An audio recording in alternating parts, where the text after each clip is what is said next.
Náš najpestrejší dravec, sokol červenonohý, zimuje v ďalekej Južnej Afrike. Môžeme len dúfať, že sa k nám niekedy znovu vráti. Drob veľký, tokajúci nedaleko Bratislavy, je jeden z posledných na našom území. Celé generácie našich predkov s nimi zdieľali spoločný životný priestor. Ak sa nič nezmení, o pár rokov bude tento pohľad minulosťou. Na juhu Bratislavy sa na území mestských častí Jarovce, Rusovce a Čunovo nachádza chránené vtáčie územie Sisľovské polia. Od ľudských obydlí ho delí len diaľnica. Názov tohto územia nám čosi napovedá o jeho minulosti. Avšak sisle by ste tu dnes hľadali len márne. Pôvodné biotopy dávno zanikli a nahradila ich poľnohospodárska krajina. Vznikli tu hranice 3 štátov – Slovenska, Rakúska a Maďarska. Tieto hranice však vtáky nepoznajú a bez námahy ich preletia.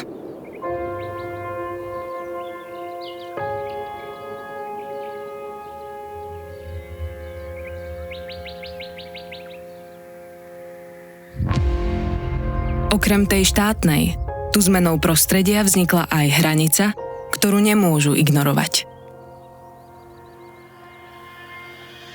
Hranica prežitia, na ktorej sa ocitli 2 ohrozené druhy. Najťažší lietajúci vták Európy, drob veľký a náš najpestrejší dravý vták, sokol kopcovitý. Populácia oboch druhov celosvetovo klesá. Pred pár rokmi takmer vyhynuli aj na Slovensku. Dnes u nás pravidelne hniezdia iba na jedinom mieste. Step. Život na hranici. Časť 1. Jar.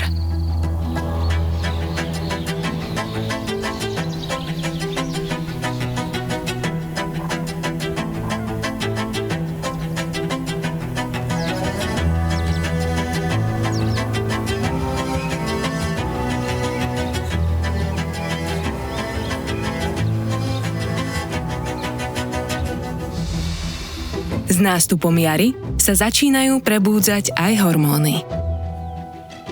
Tokanisko, kam samce chodia dvoriť samičkám, sa pomaly plní. Začína divadlo, ktoré sa na Slovensku odohráva iba tu.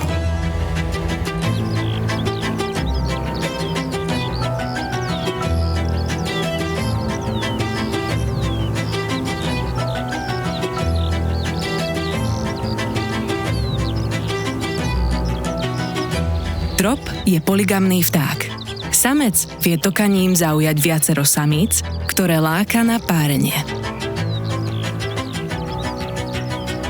Tokajúce samce obracajú peria krídel bielou stranou nahor, nafukujú krčný vzdušný vak, kladú chvost na chrbát, tancujú a ukazujú samiciam kloaku ako dôkaz dobrej zdravotnej kondície. Drob je pôvodne stepný druh a jeho sfarbenie mu pomáha sa dobre maskovať v prostredí. Počas toku sú však takéto dropie pukance viditeľné už zďaleka. Napriek rozbúreným hormónom je drop veľmi plachý. Nielen dropy stratili svoj pôvodný životný priestor. Aj ľudia z okolitých mestských častí zostali odrezaní diaľnicou od miest, kde by mohli tráviť voľný čas. A hoci je do chráneného vtáčieho územia obmedzený vstup, tieto usmernenia neraz porušuje veľké množstvo ľudí. Drob veľký je najťažší lietajúci vtáčí druh v Európe a na každý let míňa drahocennú energiu. Časté vyrušovanie je pre neho veľký problém. Vytváraniu priaznivých podmienok pre vtáctvo viazané na stepné biotopy v pohraničnom regióne Slovenska a Maďarska sa venuje medzinárodný projekt LIFE Step na hranici. Jeho hlavným cieľom je zvrátiť nepriaznivý stav populácií dropa veľkého a sokola kopcovitého a tiež nájsť súlad medzi potrebami ochrany prírody a ľudí.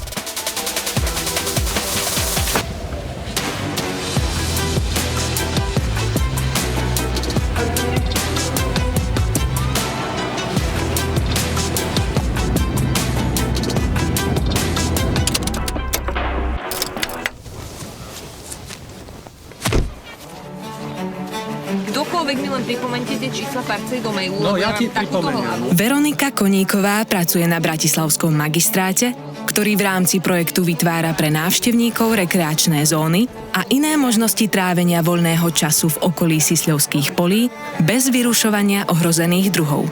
Spája tak záujmy ochrany prírody s potrebami ľudí.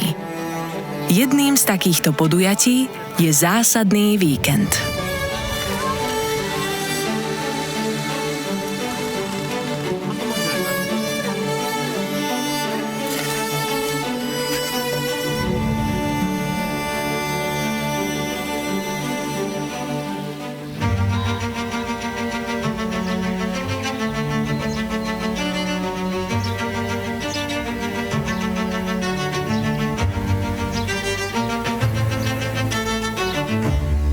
Drob veľký, vedeckým názvom Otistarda, je v skutku majestátnym vtákom. Samce majú pod zobákom ozdobné perá, pripomínajúce fúzy, podľa ktorých ho kedysi volali fúzatý. Ich hmotnosť je zvyčajne do 18 kg. Samica je menšia. Na Sisľovských poliach prebieha bežná poľnohospodárska činnosť. Zaujímavé je, že dropy si traktor nespájajú s človekom a preto sa ho príliš neboja. Poľnohospodárstvo však výrazne ovplyvňuje ich život. V Rakúsku tvoria poľnohospodársku krajinu malé políčka s pestrou mozaikou plodín a úhormi, zatiaľ čo na Slovensku ich nahradili prevažne veľkoblokové monokultúrne polia. Dropy tak prichádzajú o svoje útočisko. Aj toto tokanisko sa nachádza len kúsok za hranicou na rakúskom území, zatiaľ čo u nás dropy tokali len ojedinele. Našim južným susedom sa podarilo vyčleniť rozsiahle plochy vhodné pre dropa.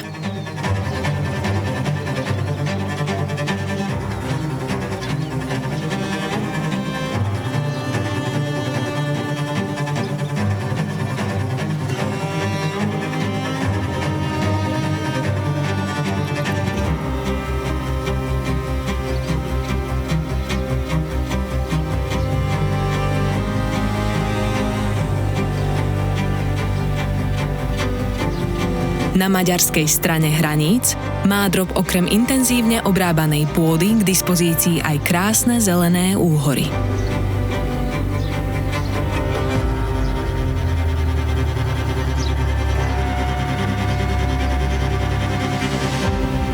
Používaním insekticídov sa zabíja hmyz, ktorý by mal už čoskoro tvoriť základnú zložku potravy pre kuriatka dropa a dôležitú časť jedálnička sokola kopcovitého po jeho prílete.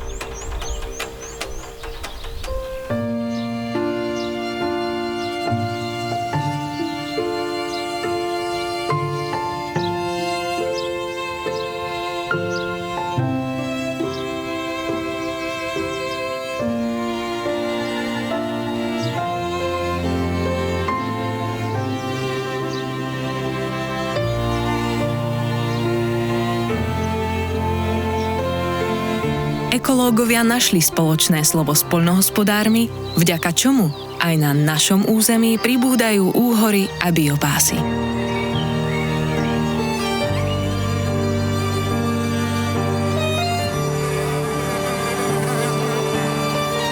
Na týchto plochách je zakázané používanie pesticídov.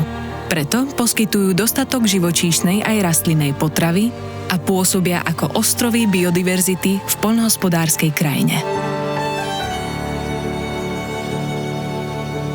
Pozitívny efekt biopásov potvrdil aj monitoring druhovej skladby hmyzu.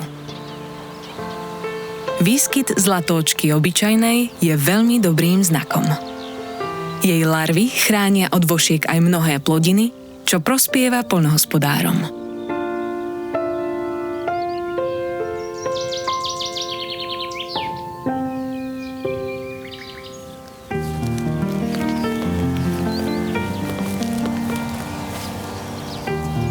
Agroekologička Adriana Cibík-Hološková monitoruje vplyv biopásov na vtáky poľnohospodárskej krajiny.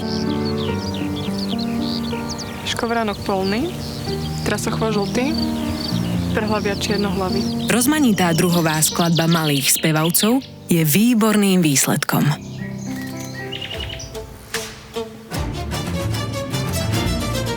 V tejto remízke bola v minulosti hniezdna kolónia havranov. Krkavcovité vtáky sú prírodní stavitelia hniezd, ktoré po opustení využívajú aj iné vtáčie druhy. Tento rok však havrany neprileteli. Nevieme, či zahniezdili inde, alebo sa stali obeťou ľudských predsudkov.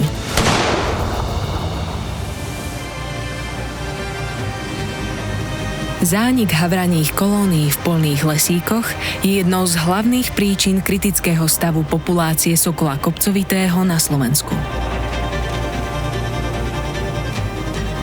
V roku 2012 dokonca nebol zaznamenaný žiaden hniezdiací pár. Ako náhradu prírodzených hniezd umiestňujú odborníci na sisľovských poliach špeciálne búdky. Myšiarka ušatá taktiež využíva hniezda krkavcovitých vtákov a s obľubou aj búdky. Tieto sovy hniezdia skôr ako sokoly. Malé sovíčatá už zvedavo pozorujú svet. Ďalšie voľné miesta obsadili páry sokola myšiara.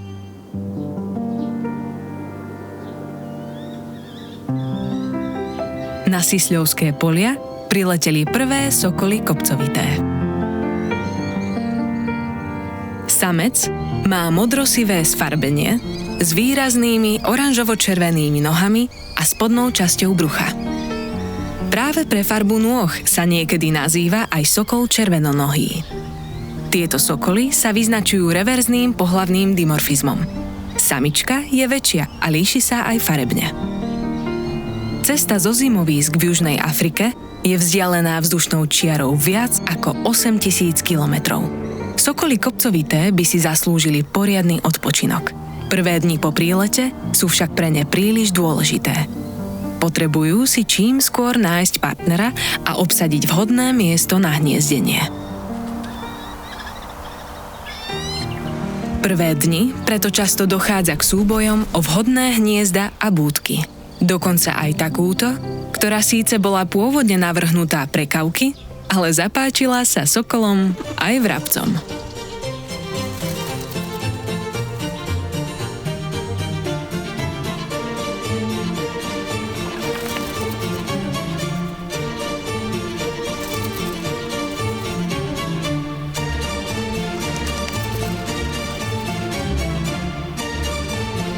V tomto prípade bol však víťaz vopred jasný.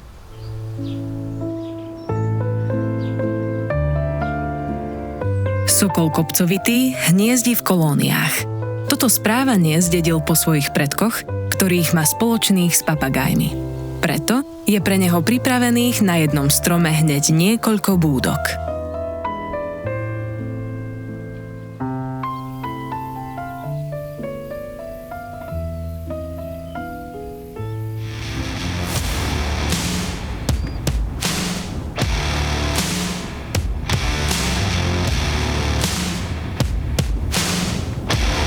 Predseda ochrany dravcov na Slovensku, Jozef Chauko, monitoruje sokoly kopcovité. Na konári sedí. Využíva pritom svoje dlhoročné skúsenosti a schopnosť odhadnúť ich správanie. Auta sa sokoly neboja tak ako chodcov a cyklistov. V nevyhnutných prípadoch sa dokáže priblížiť a odfotiť krúžky na nohách bez toho, aby sokoly vyplašil. Zbiera tak mimoriadne cenné informácie o ich živote, miesto okrúžkovania, pohyb či vernosť lokalite. Jasná samička. Z letečku. Tak teba si spravím. To je stará známa. My sa poznáme už roky.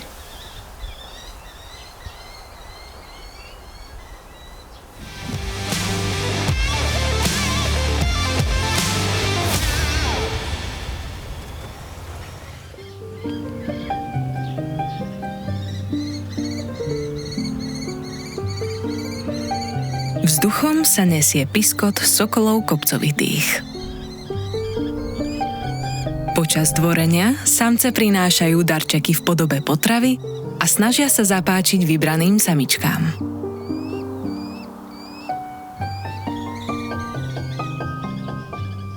Jasný, oranžový očný krúžok, ozobie a nohy svedčiace o kvalite a životaschopnosti jedinca sú viditeľné aj pre človeka. Sokoly však vidia aj jedinečné otiene a odlesky operenia, ktoré majú vplyv na výber partnera.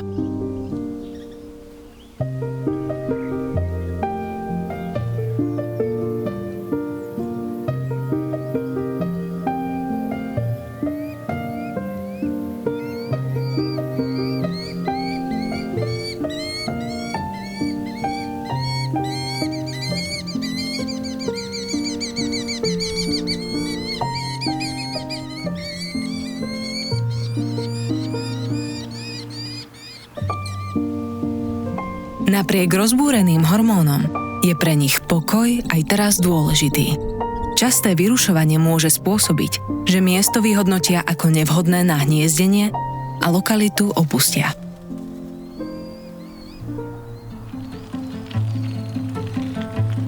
Ľudia si často svoj vplyv na okolitú prírodu neuvedomujú.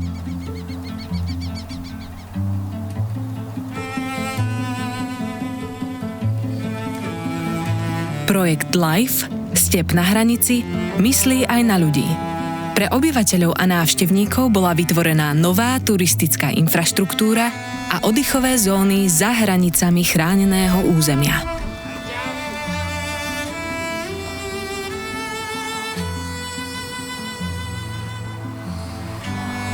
Cieľom vyznačenej cyklotrasy je tieto miesta prepojiť a rozšíriť možnosti trávenia voľného času v prírode bez toho, aby dochádzalo k rušeniu dropov aj sokolov.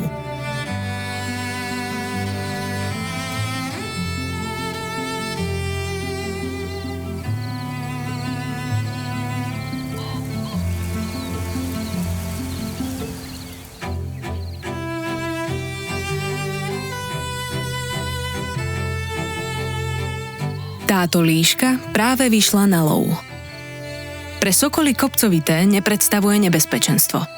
To sa však nedá povedať o dropoch, ktoré hniezdia na zemi a ich hniezda dokáže ľahko nájsť.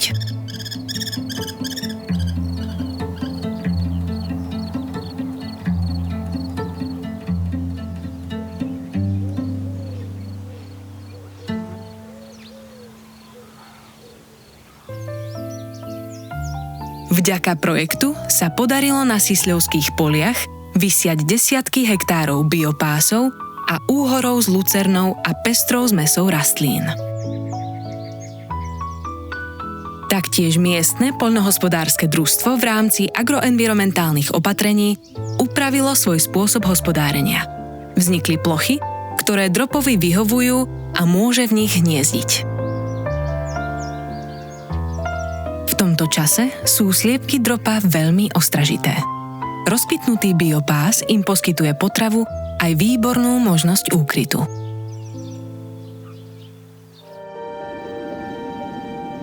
Rovnako ako dropy, aj sokoly sú v období hniezdenia mimoriadne citlivé na vyrušovanie. Častý pohyb v okolí hniezd môže viesť až k opusteniu znášky. Ľudia často ani netušia, že poľné cesty, ktoré využívajú, sa nachádzajú v blízkosti hniezd. Pre druhý na hranici vyhynutia to však môže mať fatálne následky. Preto je mimoriadne dôležité dodržiavať usmernenia vstupu do územia.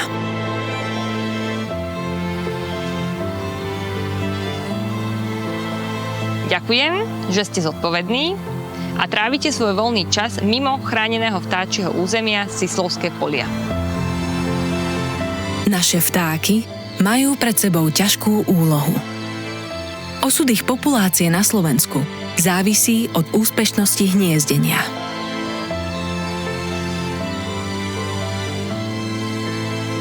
Na to, či sa im podarí nerušene vysedieť znášku a aké nástrahy ich čakajú po vyliahnutí mláďat, nám odpovie až ďalšie ročné obdobie.